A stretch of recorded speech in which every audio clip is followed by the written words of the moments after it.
La amistad y la cultura se hermanan. Hay que darle la enhorabuena a José Manuel. Sin lugar a dudas, conseguir este lleno, este ambiente cariñoso, se nota y se palpa perfectamente, no es nada fácil. Mi enhorabuena y nuestra envidia. Querido subdelegado de la Junta y fotógrafo aficionado, exalcalde, presidente del Cante Grande, don José Vargas, director de la cadena C, lo he visto por ahí, Juan Carlos, por ahí estaba, y seguirá. Muchas gracias por acompañarnos en esta mesa donde José Manuel Serrano va a presentar La azotea de los innombrables. La acompañan el editor, que además nos ha hecho una confidencia en su actuación generosa, que nos tiene acostumbrados a los concejales que hoy también acompañan este acto, a Eva, Diego, Javi, Laura, muchas gracias por acompañar. También en la mesa está Pilar Pintores, la concejala de Cultura y la diputada provincial de Cultura. Pues como decía, nos hace un regalo Ildefonso Sena, no solo hoy como editor, nos hace un regalo también con un anuncio que recoge trabajos de distintos autores, algunos de ellos nos acompañan aquí, también algunos nos han estado en estos salones, como Juan José Tellez, estuvimos con él esta misma semana en la inauguración de la exposición de Paco de Lucía en San Fernando, este mismo martes, y bueno, pues la verdad que es algo que nos agrada, porque en tiempos de crisis un editor gana poco, y si encima de lo poco también tiene gestos altruistas como este, pues es para agradecer a Ildefonso este acto generoso. También están en la mesa un periodista y también presentador del libro, don Fermín Lobatón, que intervendrá a continuación de que termine yo. Quiero darles unas breves palabras para darles la bienvenida a este centro documental José Luis Cano de Algeciras. No solo cumple este centro con sus cometidos principales de consulta y custodia, sino que también ha reservado un espacio entre sus modernas dependencias para que la literatura y sus novedades, como sus autores y sus inquietudes, tengan su sitio, presenten su obra y llenen con sus palabras estancias, emociones, memorias y corazones.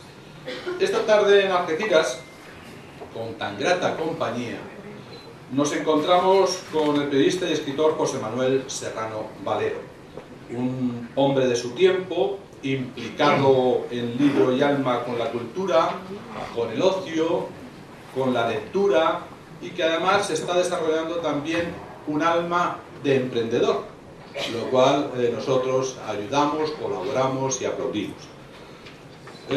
José Manuel Serrano, desde los niños y su capital de sueños e inocencia, llegó hace unos años a dar forma a todo ello, formando parte de una hermosa iniciativa empresarial que se llama Paco Peco.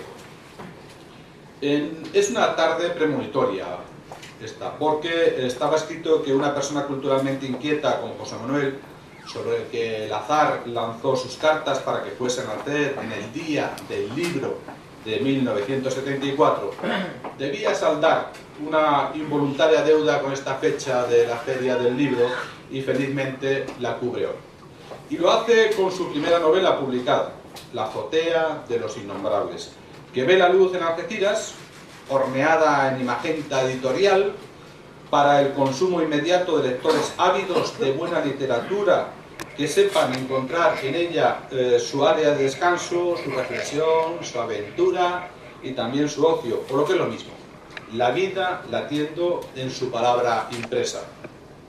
Desde la historia emocional y geográficamente cercana que nos presenta, y donde tanto hay del escritor como hay también del periodista, el bautismo literario tiene cita en Algeciras, en este centro documental que nadie olvida, que con su nombre de poeta lleva por bandera.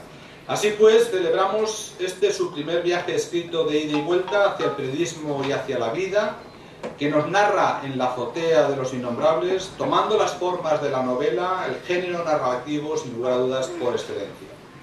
Pero es que además José Manuel lo hace cultivando la novela negra y creando un personaje singular, un veterano periodista venido a menos, Mohamed Kebila, cuyas andanzas, como esperábamos todos, Mohamed Kebila volverán a surcar ríos de tinta y novelas nuevas para regocijo del autor y también para regocijo de los lectores. Por supuesto que esta declaración de intenciones con visos de futuro no sería posible sin ese binomio fundamental que lo componen, el talento del autor y la necesaria complicidad de la editorial Magenta. Todo un referente de la editorial Magenta en el campo de Gibraltar, en estas lides. Como decía al principio, capitaneado por Ildefonso Sena, está a mi derecha, que apela al romanticismo muy entusiasmado también en ese romántico actuación mercantil, que en estos tiempos publicar es muy difícil y que además, como decía al principio, Ildefonso además lo hace dedicando esas ganancias a publicar libros que van a redundar en obra de autores del campo de Gibraltar y de personajes muy singulares y cultos que tenemos en nuestro campo de Gibraltar. Voy terminando. José Manuel Serrano Valero convierte la comunicación en lectura, la imaginación en novela y convierte la palabra en misterio, para que desde la redacción de ese diario La Mañana del Magreb fluya la vida a golpes de ficción, desde el hermoso milagro de la literatura contenida en este libro, punto de partida hacia esa fructífera carrera editorial que le deseamos todos a José Manuel. La cultura, la información, la intriga, la literatura y la vida nos dan la bienvenida a esta novela con la que seguidamente nos va a continuar ilusionando sus comentaristas y el propio autor. Los compañeros de mesa que en este feliz alumbramiento literario hoy van a adelantarnos a la intervención del autor. Felicito, y seguro que en nombre de todos ustedes, a José Manuel por emprender el reto de cumplir la necesaria misión de la literatura y del periodismo: informar, enseñar, entretener y emocionar. Nada más, muchas gracias y le paso la palabra al editor, a Ildefonso Sena. Sin duda no merezco. Gracias, por supuesto, a usted y a la concejala de Cultura por la deferencia que tiene siempre para con esta humilde editorial, ¿no?, prestándonos estos espacios tan magníficos para presentar nuestro libro. Y gracias, por supuesto, a todos ustedes, ¿no? Mi más profundo agradecimiento como editor, ¿no? Cada vez que presentamos un libro es importante que haya gente arropándonos para que podamos continuar con esta labor. Y si hay tanta y tan buena, pues es lo que yo llamo una hemorragia de satisfacción. Hemos sido la editorial gaditana más prolija durante 2014 y hemos cumplido nuestro objetivo de repetir eso en 2015. Hemos superado el número de obras editadas en 2014. Y si cada libro que editamos tiene algo de especial, todos los libros tienen algo de especial, este tiene muchísimas más cosas de especial, ¿no? Porque se trata de un libro de José Manuel Serrano, que conocí hace ya demasiado tiempo, ¿no? Cuando siendo jefe de sección en el periódico Europa Sur, pues llegó a hacer las prácticas y después se quedó y fui su jefe directo. Contemplé cómo aprendía el oficio de periodista después de haber aprendido algunas clases teóricas en la Facultad de Periodismo, que allí, por supuesto, no se aprende. Hemos publicado este libro no porque fuera de José Manuel Serrano, es decir, al pan y el vino. Hemos publicado este libro primero porque está bien escrito, segundo porque habla de un periodista, además de un periodista carroza, jubilado. Podría ser yo mismo, que dejé el oficio en 2005, salvando las distancias de ubicación, ¿no? Vean ustedes que el personaje no tendría nada que ver conmigo. Pero es una grandiosa satisfacción haber sacado a la luz este libro con todos esos ingredientes y que además fuera de mi pupilo, de mi amigo, ¿no? Que podría ser incluso mi hijo, porque sus padres nacieron el mismo año que yo, José Manuel Serrano. Es algo en fin, que me llena de satisfacción y al que le he empujado, lo sabe, ¿no? ¿Para cuándo? Hasta que por fin ya lo tenemos aquí. No tengo nada más que decir, ¿no? Mi papel aquí es justificar, quizá en algunas ocasiones cuando no hay autoridades, pues romper el hielo, abrir el telón. Y lo que quiero es reiterarles nuestro agradecimiento como editorial por estar aquí acompañándonos y darle la bienvenida a José Manuel Serrano a nuestra nómina de autores. Espero que no sea el último. Gracias.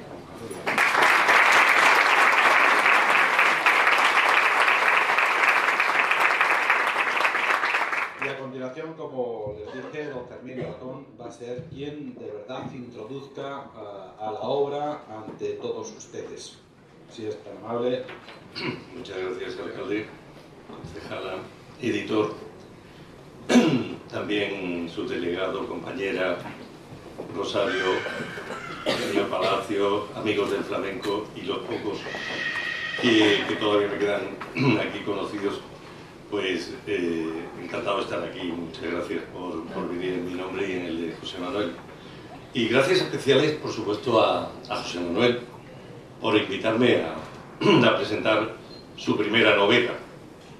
Yo pienso que solamente el hecho de que esta sea su primera obra, el carácter novel de ella, podría explicar la elección de este presentador que hasta esta tarde no ha presentado prácticamente nada que no tenga que ver con el flamenco, puesto que a él me dedico. Y he presentado libros de historia del flamenco, de mujeres guitarristas, de muchas cosas del flamenco, hasta de filosofía del flamenco, pero nunca, o casi nunca, una novela. Pero también la osadía de esta elección, la osadía que ha tenido José Manuel al elegirme, reconozco, entre otros rasgos de la personalidad suya, un gesto de amistad, un gesto de aprecio, algo que es recíproco, obviamente, pero igualmente una inmensa, impagable demostración de confianza, quizás injustificada, que es lo que de verdad hay que agradecer y apreciar. Así que muchas gracias. Yo no voy a presentarlo a José Manuel porque en gran parte lo ha presentado el alcalde, pero es que además todos los que estáis aquí estáis porque está José Manuel presentando su libro y sabéis perfectamente quién es él. Yo lo conocí a principios de este siglo, sí, allá por el 2000-2001, cuando coincidimos en una primera reunión. Desde entonces, y aunque desde la distancia que separa Cádiz y Algeciras, hemos mantenido, además de una fluida relación de compañeros, muchas y largas conversaciones, las más de ellas telefónicas.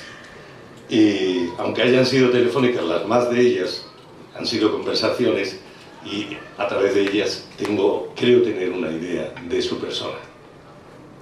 Yo tengo a José Manuel por un ser educado, pulcro, incluso con un punto de elegancia, cercano y cordial.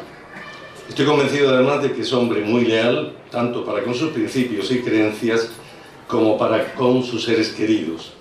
Y es además para mí una persona que mantiene un alto grado de curiosidad e implicación por cuanto le rodea. Y lo que le rodea puede ser el periodismo, puede ser el campo de Gibraltar, puede ser su familia, o puede ser Paco Peco. En todos los sitios derrocha la misma ilusión y compromiso, creo yo. Valgan estos pequeños trazos, que no sé si son acertados, de su personalidad para plantearnos una primera cuestión, que de forma inevitable me asaltó cuando estaba leyendo la novela. Realmente se escribe, una persona escribe tal como es. Tendemos a convenir en literatura que en gran parte así es. Y aunque no de una manera absoluta, porque si no, ¿dónde quedaría la creación o la misma ficción, ¿no? La personalidad del escritor se cuela de una u otra forma en su escritura. Podríamos decir así, que José Manuel escribe con una prosa fina, pulcra, correcta y con la fluidez propia del periodismo. Y casi no nos equivocaríamos sin haberlo leído. Del periodismo toma su estilo directo. Todo ello resumido podría ser un estilo culto y directo al mismo tiempo, que es la propiedad que el autor atribuye a la prosa del protagonista de su novela, el periodista Mohamed Kebira. Resulta evidente que todo escritor, de una forma más o menos consciente, tiene una poética, y entendemos por poética ese conjunto de principios, explícitos o no, que observa ya sea un género literario, una escuela o un autor, como puede ser José Manuel. Es habitual que esa poética se termine trasladando a la obra de creación desde su misma estructura hasta los personajes que crea. Y hablando de personajes, no puedo tardar más en hablar del central y protagonista de esta novela, La azotea de los innombrables, que, como ha dicho el señor alcalde, se llama Mohamed Kebira el Hayek. Un personaje muy sólido, muy cohesionado. Con él te familiarizas de inmediato y hay que decir que está muy bien perfilado desde el principio hasta el final. Porque Kebira es un personaje diacrónico que no solo atraviesa el tiempo real en el que se desarrolla la acción de la novela, sino al que también podemos contemplar en su adolescencia de lector empedernido, con gruesas gafas de concha, tímido y enamorado hasta los huesos. También lo podemos ver en su juventud de brillante estudiante de periodismo becado en el extranjero, creciendo como profesional y como persona. Y por último, en ese tiempo real de la novela, con esa especie de vejez prematura, causada quizás, y esto es actual, por sus excesos actuales con el tabaco y pasados con el alcohol, una aparente vejez de la que habría de emerger gracias a un evento fortuito que es el eje de la novela y del que vamos a hablar poquito, para no estropear la historia. Kebira no es el único personaje atractivo de la novela. Sobre ella sobrevuela la sombra de la mágica Sharifa Alati, el amor adolescente de Mohamed, a la que nos encontramos dibujada de una forma tan hermosa que me han entrado ganas de traerla aquí y reproducirlo. Dice José Manuel, dice el autor de Sharifa Alati, que tenía una estatura media, pero su porte dejaba este detalle en un asunto menor. Su piel no era de un moreno clásico, sino de uno de los tonos del bronce para él inéditos hasta entonces.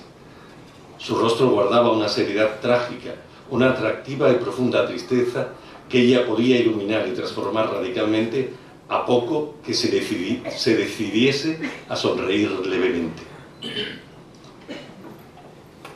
Aparte de Sharifa, que realmente tiene una aparición muy pequeña, pero sobrevuela la novela, encontramos al juez Taligan, que se encuentra igualmente en la recta final de su carrera profesional y en el que Kebira encontrará al aliado perfecto para concluir su plan, o a un joven que aparece en un momento crucial, Ibrahim Boutaleb, que es un cómplice imprescindible a pesar de la inicial desconfianza debido a la juventud de este chico, pero que llega, ya digo, a ser imprescindible para desenmascarar la trama de unos presuntos asesinos, que no eran nada presuntos, por cierto. Por supuesto que hay más personajes con mayor o menor implicación y concurso en el desarrollo de la acción, pero todos palidecen ante la fuerza que adquiere el protagonista, Mohamed Kebira, que es, como hemos dicho, y yo añadiría que, por supuesto, periodista. Y digo por supuesto porque no sé si podría haber sido otra cosa. Tal vez un detective, en versión árabe, heredero de los de Chandler, Hammett o Maigret. Pero no. Creo que tenía que ser periodista. El autor ya lo ha dicho. Casualmente, como su creador, con el que, por cierto, no es que parece que tenga mucho que ver, pero en el que, de seguro, en Mohamed, el autor proyecta valores y aspectos tomados de otros profesionales o que él simplemente piensa que deben constituir los valores. Por cierto, después de haber escrito yo esto que he dicho, he podido leer declaraciones de José Manuel en las que afirma que Kebira, detrás del personaje de Kebira hay alguien, pero no piensa desvelar quién. Pues nada, Yo pienso que lo uno no está reñido con lo otro, en cualquier caso. En Quevira se reúnen muchas cosas. El hecho de que el protagonista sea periodista también sirve al autor para dar visiones diversas del periodismo y, por ejemplo, de las redacciones de los periódicos, a los que califica como esos lugares que comienzan siendo santuarios, pero que van demonizándose poco a poco.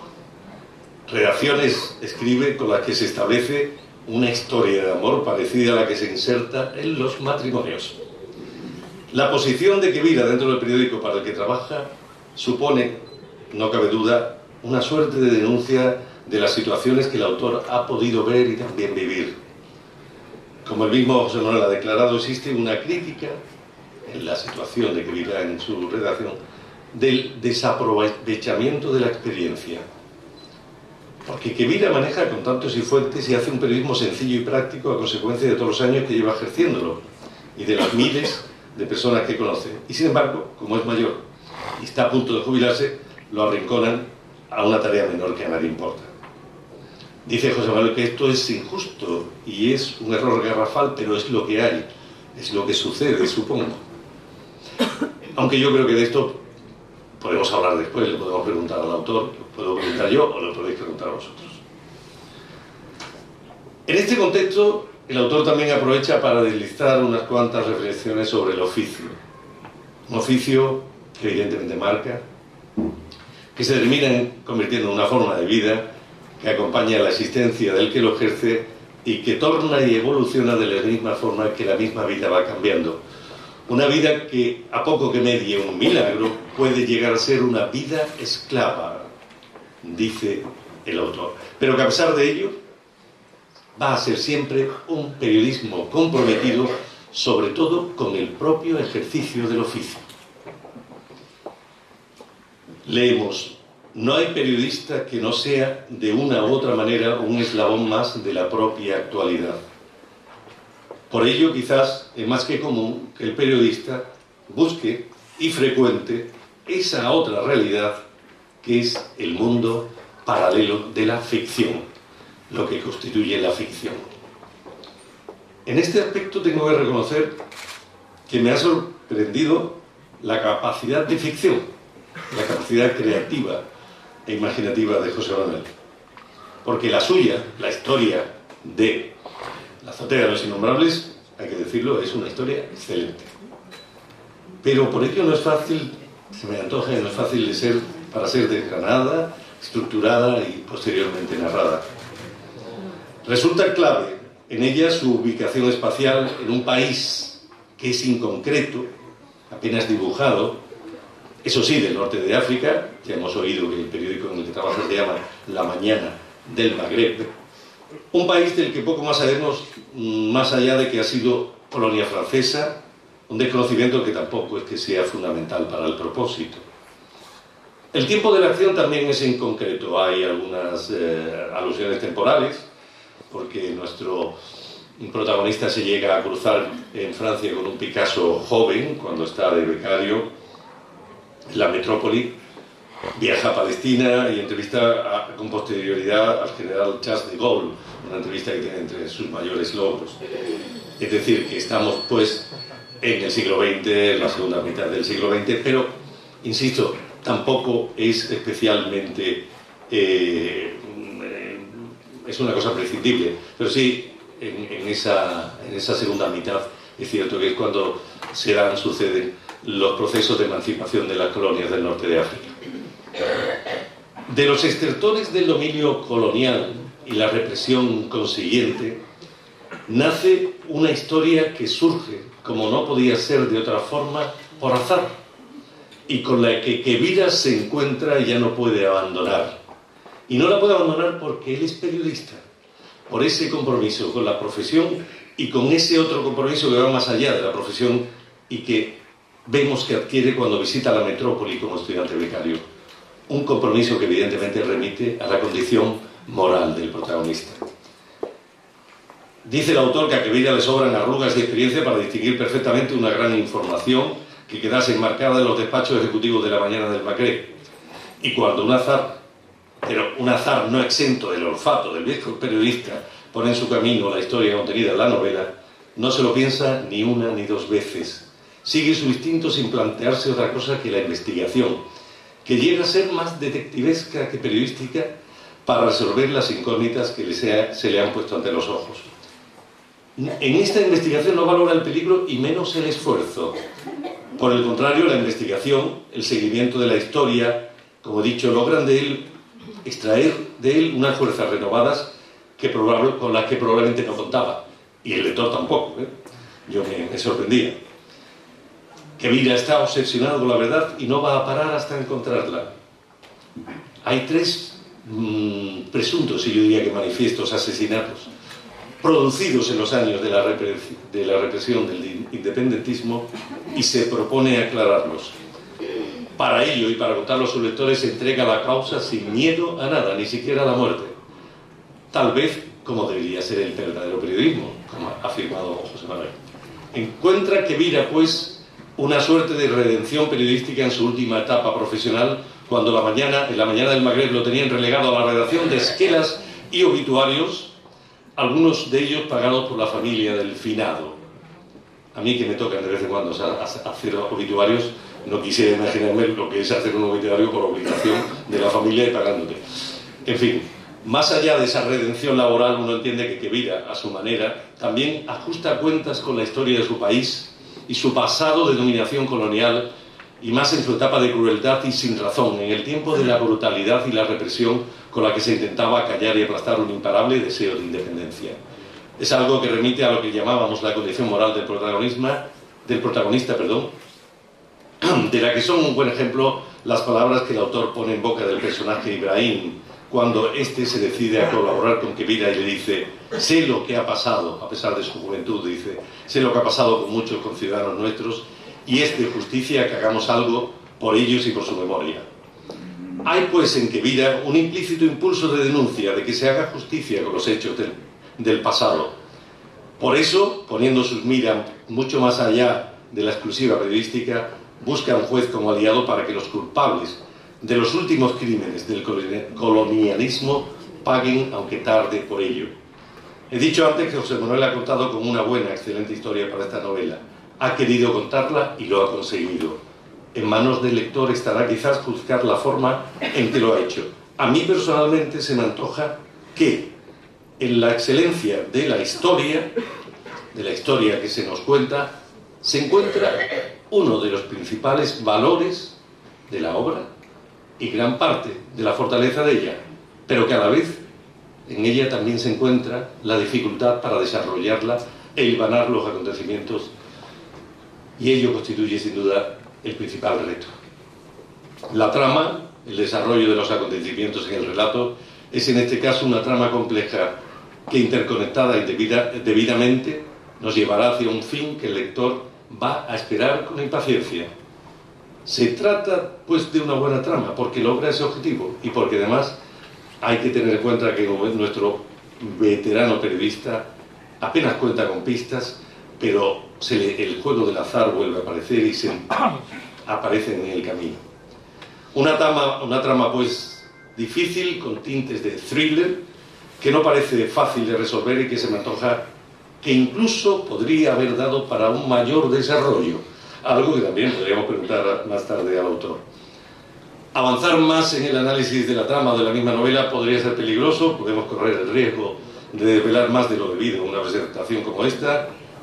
Por esto creo que, además que he hablado suficiente, me debo callar ya y dar la palabra al autor de esta novela, de la que, de la forma más sincera, os recomiendo su lectura. Muchas gracias. Porque además José Manuel no veía en alguno de los textos, que yo sí lo tenía aquí de cerca, pero José Manuel está nervioso. Pero tú no hablas. ¿Tú no tienes que hablar? Yo creí que tú hablabas. Bueno, buenas tardes. Muchas gracias. La gente se sorprende por toda la gente que hay aquí. Mis compañeros de mesa se sorprenden por todos los que hay aquí. Y no se debe a mí. No se debe a mí. Se debe al editor, que se mueve muy bien en las redes sociales y ha conseguido, y se debe sobre todo a mi madre, que se ha pegado 40 años en Punta Europa. Entonces, el que no ha pasado una vez o otra vez por el Punta Europa, entonces ella y yo nos retamos a ver quién saluda más gente en la calle ancha. Ella me suele ganar y entonces hoy me ha dado una paliza, ¿no? Yo quería eso, agradeceros que estéis aquí, daros las buenas tardes, ¿no? Y bueno, he escrito algunas palabras porque, como dice el alcalde, es normal que esté nervioso y si no, esto puede ser un desastre, ¿no? Y os la voy a leer un poco así por encima. De hecho, Rosario, que las interprete, que no las lea, que las interprete. Quería deciros que Gabriel García Márquez se pasó toda su vida diciendo que la literatura no necesita la mayoría de las veces de grandes invenciones ni de artificios mágicos, porque la realidad por sí sola ya es suficientemente sorprendente o dura como para tomarla y contarla con más o menos habilidad hasta convertirla en libros que puedan interesar a la gente. Fíjense en el principio de la mía, y solo el principio para no cansar. Un maestro sin oposiciones de la calle Juan Morrison, con 22 años, y una enfermera de la Cuesta del Rayo, de la misma edad, se fueron a un pueblo de la selva colombiana, y allí nací yo con 6,5 kilos de peso, después de una cesárea tremenda que anestesió un ecuatoriano. Cuentan las crónicas familiares que 2 años después bajamos del avión, de vuelta en España, y mi madre le dijo a mi abuela: María, Colombia es muy grande, 4 veces España. Hemos conocido a muchísimas criaturas, y todo olía a café, pero gente como a los personajes de 100 años de soledad no hemos visto ni en pintura. Ya ven si hay cosas que contar sin tener que recurrir a grandes sucesos que haya que andar inventando, ¿no? En estos días ningún conocido de los que me tropezaba por la calle creía que yo había nacido en Colombia. Pero es verdad, lo pone en mi DNI, aunque el personal lo rebate con: venga ya, Serrano, que te gusta más un fantasmeo. Toca empezar a hablar de mi libro, que es para lo que yo he venido aquí, aunque ya Fermín lo ha hecho estupendamente, y también Ildefonso Sena. Imaginemos por unos minutos una redacción de un periódico llena de material fungible, en la que no existan correos electrónicos, ni teléfonos móviles, ni WhatsApp, Facebook o Twitter, donde un compañero de la sección de deportes tiene establecida una red de bares, kioscos y sargentos de la Guardia Civil de media Andalucía para reconocer los resultados de los equipos de fútbol base, y donde ni siquiera hubiéramos escuchado pronunciar jamás la palabra internet. En esos tiempos, cuando todo eso pasaba, el periodismo estaba basado en las relaciones y habilidades personales. Muchas horas en la calle y ser rápidos, intuitivos y tremendamente pesados. Por eso todos los periodistas somos auténticos pelmazos. La azotea de los innombrables es un recuerdo y un reconocimiento muy humilde a esa época del periodismo y a los personajes míticos que pululaban por aquellas redacciones, que yo, como si hubiera recibido un regalo divino, la verdad, he llegado a conocer. Este libro se lo debía a mi profesión, a mi oficio, a lo que sé hacer, y a quienes ahora y durante muchas generaciones atrás se han esforzado y sacrificado para contarnos a todos lo que pasa en este rincón del mundo, que no huele a café, pero sí a mar, que el viento barre a conciencia cada vez que le da la gana y donde aún andamos recuperándonos por la pérdida del eco en vivo de la guitarra del personaje más universal que jamás hemos tenido, nuestro inmortal Paco de Lucía. Cualquier campo gibraltareño sabe que vive en una de las zonas, informativamente hablando, más activas de toda España.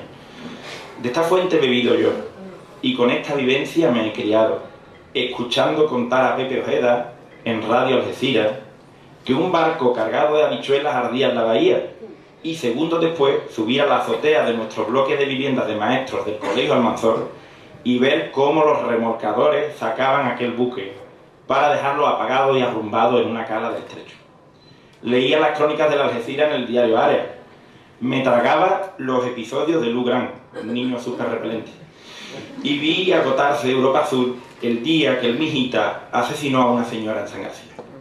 Muchas veces pienso que, como le ha pasado a tantos compañeros, la vida puede apartarme un día del periodismo, pero que para entonces, y si eso ocurre, yo ya habré cumplido mi sueño de haber compartido redacciones con personas como Ildefonso Sena, José Luis Tobalina, Rosario Pérez, Yolanda Olivares, Juan José Telle, Carlos Pérez, Pepe Vallecillo, Miguel Carlos Torres Edward, Guillermo Ortega, Paco Prieto, Maribel Martínez, Martín Serrano, Rafael Piñero, Cándido Romaguera, Juan Manuel Dicenta, Juan Casal, David Lendine, Tony Mejía, Paco y Andrés Carrasco o Manolo Martín, entre otros muchos.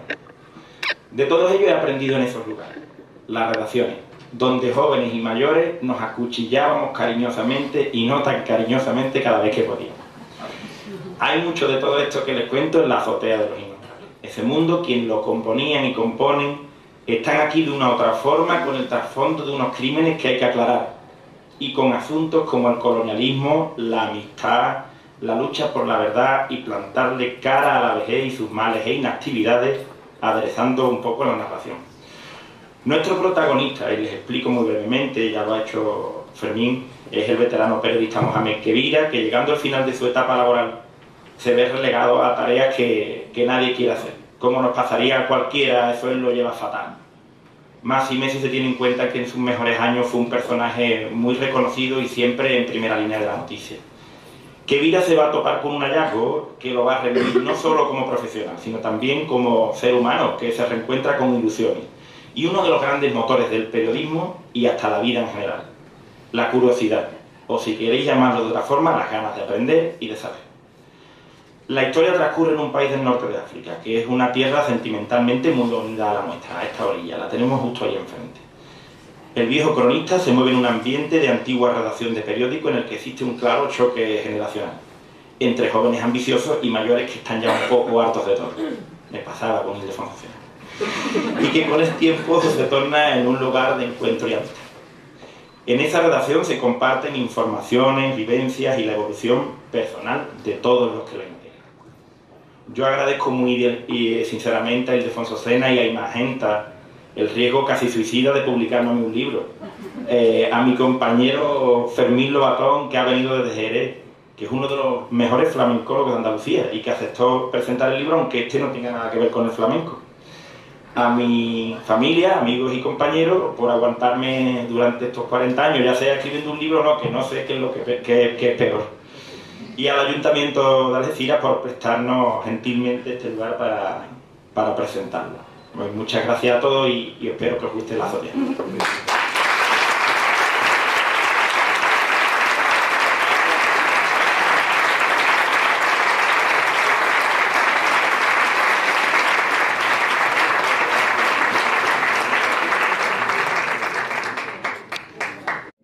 ¿Quieres dirigir, Fermín? Un poco... No sé si alguien quiere hacer alguna pregunta. Yo ya le dije a José Manuel que le iba a hacer alguna que otra. Y la primera, si no hay ninguna entre el público antes de que yo me decida hacerla, es la que he esbozado ahí. Es decir, yo soy de la opinión que es una historia muy buena, tan buena que incluso podría haber dado para un mayor desarrollo. Y en ese momento he visto que me has mirado, que se meneabas la cabeza. A nosotros, y digo a nosotros vamos con propiedad, porque me acompaña Amalia, mi compañera, y ella es la que tiene de esto, no yo. Nos ha venido a la cabeza una cosa que decía Fernando Quiñones, y no es el caso tuyo, pero una vez tenía una novela y decidió dejarla en un cajón y dijo que aquello había sido magro, un excelente magro del que con el tiempo fue sacando filetes y al final va y se termina terminó siendo también una excelente novela.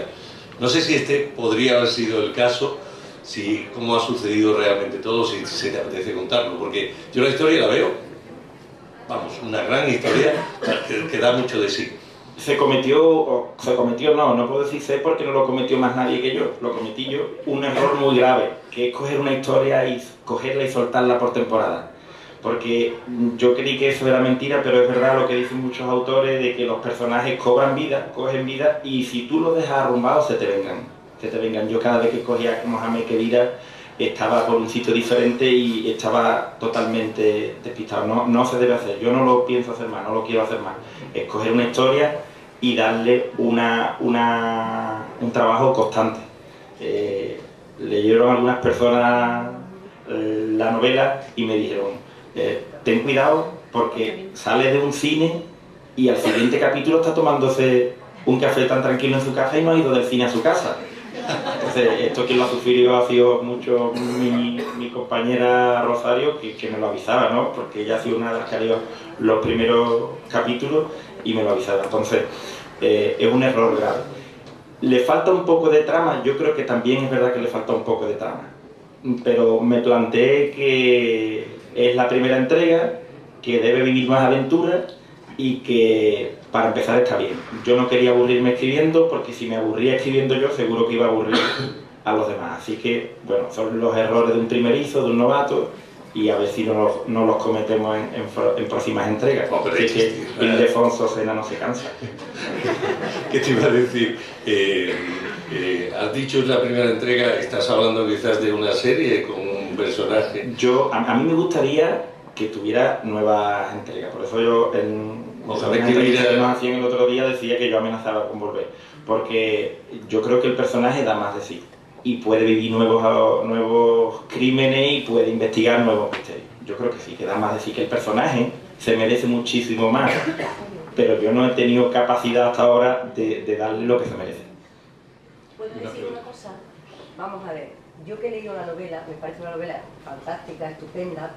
Creo que es una novela muy bien estructurada, muy bien hilvanada, con una trama muy bien llevada, pero no se trata de eso.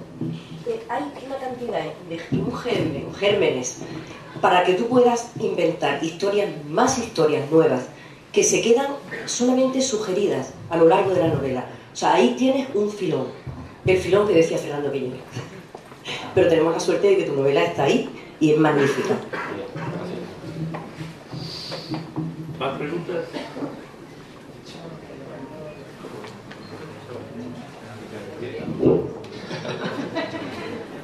Y periodista.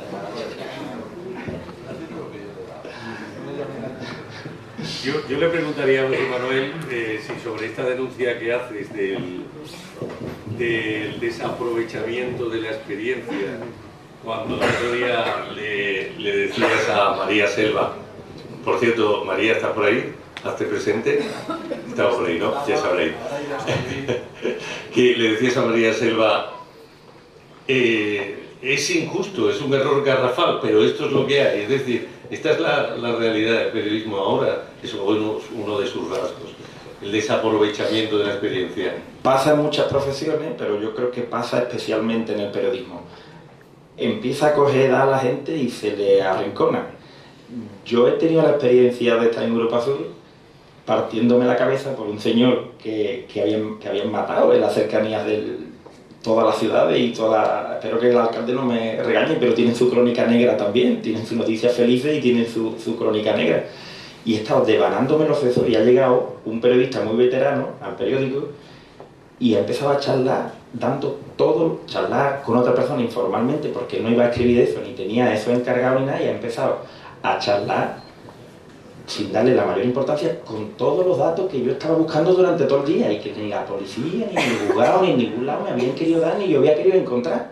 Y él se había encontrado 7 u 8 personas que por edad, por trayectoria, por conocimiento, sabía de ellas y le habían contado el crimen por escribir 2 páginas. Y eran las 10 de la noche y yo llevaba todo el día y no tenía para escribir ni un breve. Entonces, cuando esas personas con esa experiencia y con esos conocimientos de fuente y de movimiento en la calle o entre las instituciones se les arrincona y se les arrumba, yo creo que los periódicos y en otro tipo de empleo se les está desperdiciando su experiencia.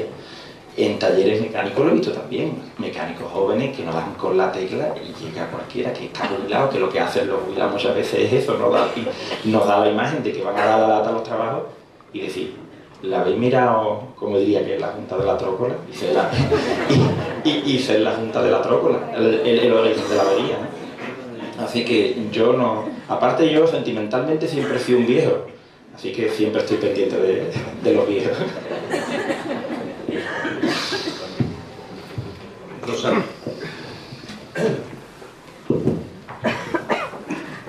Bueno, tú vas a decir, hay que hacer al cabo del día y de la semana para preguntártelo, ¿no?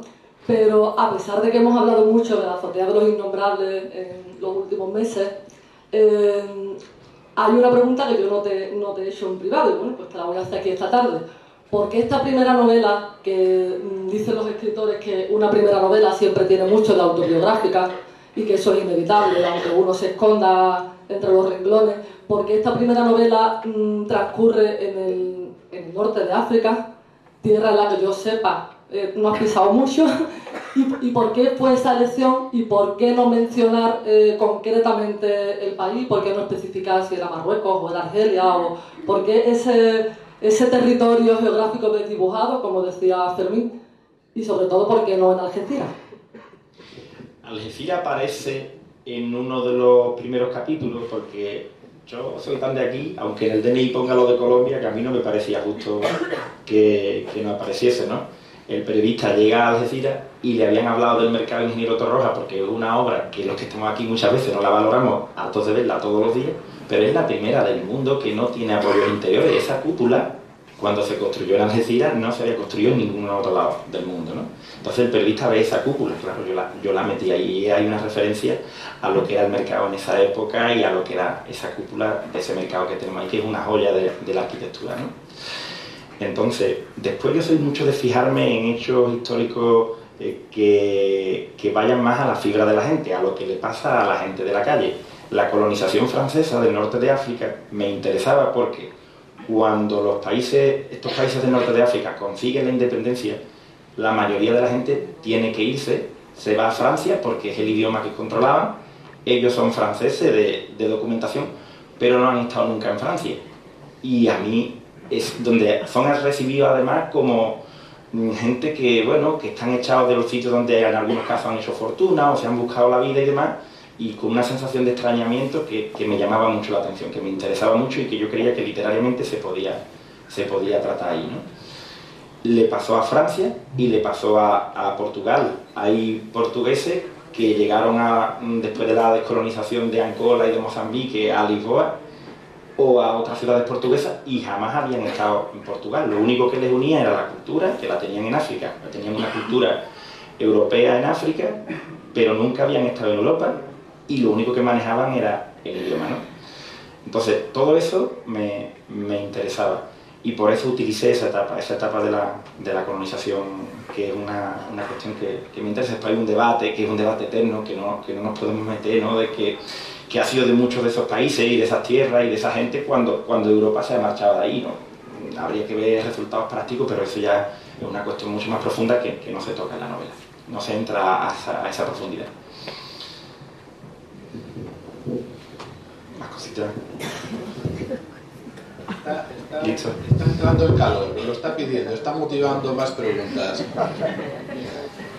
Ya, pero nervioso sigo igual, ¿eh?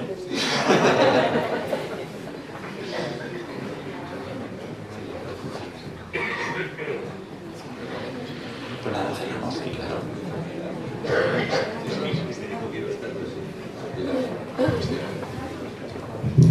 Gracias, alcalde.